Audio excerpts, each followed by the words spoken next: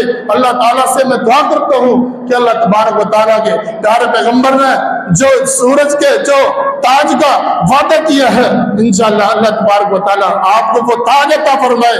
ہمارا جو بھتیجا ہے، بیٹا ہے، اللہ تعالیٰ اسے قرآن مجید کا پکا سچا حافظ قرآن اور عامل قرآن، دین پر عمل کرنے والا عالم دین بنا دے۔ میرے بھائیو، آخر میں یہی دعوت دیتا ہوں، ہمارے بہت سارے ساتھی یہاں پہ، بہت سارے لڑکے حافظ قرآن ماشاءاللہ بیٹھے ہوئے، الحمدللہ حافظ قرآن ہے۔ اب میرے بھائیو، ہم نے اپنی ویلیو گرائی ہوئی ہے، ہم نے یہ سوچتے ہیں کہ ہم نے شاید دنیا کے لیے پڑھا تھا۔ میرے بھائیو، یہ قرآن مجید، یہ دین کا فہم اللہ جسے چاہتا ہے نا اسے نہیں دیتا۔ من یرید اللہ بہ خیر یفقہہ فی الدین، اللہ جسے بھائی کا ارادہ کرتا ہے، اللہ تعالیٰ اسے دین کی سمجھ عطا کرتا ہے۔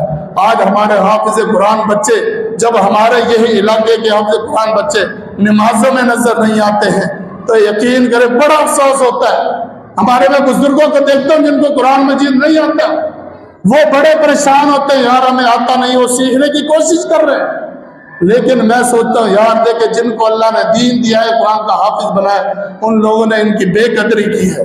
اگر اس دین کی، اگر اس قرآن کی ہم بے قدری کریں گے تو وہ سب، میں نے جو شعر علامہ اقبال کا پڑھا، وہ مؤسس ہوئے زمانے میں صاحب قرآن ہو کر ان کو عزتیں ملی قرآن کی وجہ سے۔ اگر آج ہم ذلیل و خوار ہوں گے نا تو اس قرآن کی وجہ سے ہی ہوں گے، اس کو چھوڑنے کی وجہ سے۔ تو میرے بھائیو ٹھیک ہے، ہم کام دھندے میں سارے جتنے بھی بچے، سب سے میں کہہ رہا ہوں، کسی ایک بچے کی طرف اشارہ نہیں کر رہا، تمام میرے یہ بھائی ہیں، یہ سارے بھائی ہیں، الحمدللہ اللہ تعالیٰ نے حافظ قرآن بنائے، لیکن افسوس یہ ہوتا ہے بہت کم نظر آتے ہیں۔ کوشش کریں، ٹھیک ہے آپ کام کاج کریں، کوئی مسئلہ نہیں، لیکن کم سے کم نمازیں پڑھیں، اللہ کے سامنے حاضری دیں۔ جو قرآن مجید آپ نے پڑھا ہے، آپ تھوڑی تھوڑی زیادہ نہیں کریں تلاوت، حافظ قرآن کے لیے 20 منٹ میں ایک پارہ مکمل ہو جاتا ہے۔ میرے بھائیوں، میرے ساتھیوں، میری بس یہی آپ سے درخواست ہے کہ اس قرآن سے جڑ جائیے، ان مساجد سے جڑ جائیے، اپنے کاروبار بھی کیجئے، صحابہ نے بھی کیے، آج ہم ہی کوئی نئے کاروبار نہیں کر رہے۔ حضرت عثمان غنی اتنا ان کے پاس مال و دولت تھی، اتنا وہ اللہ کے راستے میں دیتے تھے، آج کے دور میں ہم سوچ بھی نہیں سکتے، وہ بھی تو دین پر چلتے تھے۔ تو میرے بھائیوں، میں اللہ تعالیٰ سے یہی دعا کرتا ہوں کہ اللہ تبارک و تعالیٰ ہمیں جو کچھ سنا ہے اس پر عمل کرنے کی توفیق عطا فرمائے۔ اقول قولی ھذا استغفر اللہ لی ولکم ولسائر المسلمین والحمد للہ رب العالمین۔ تمام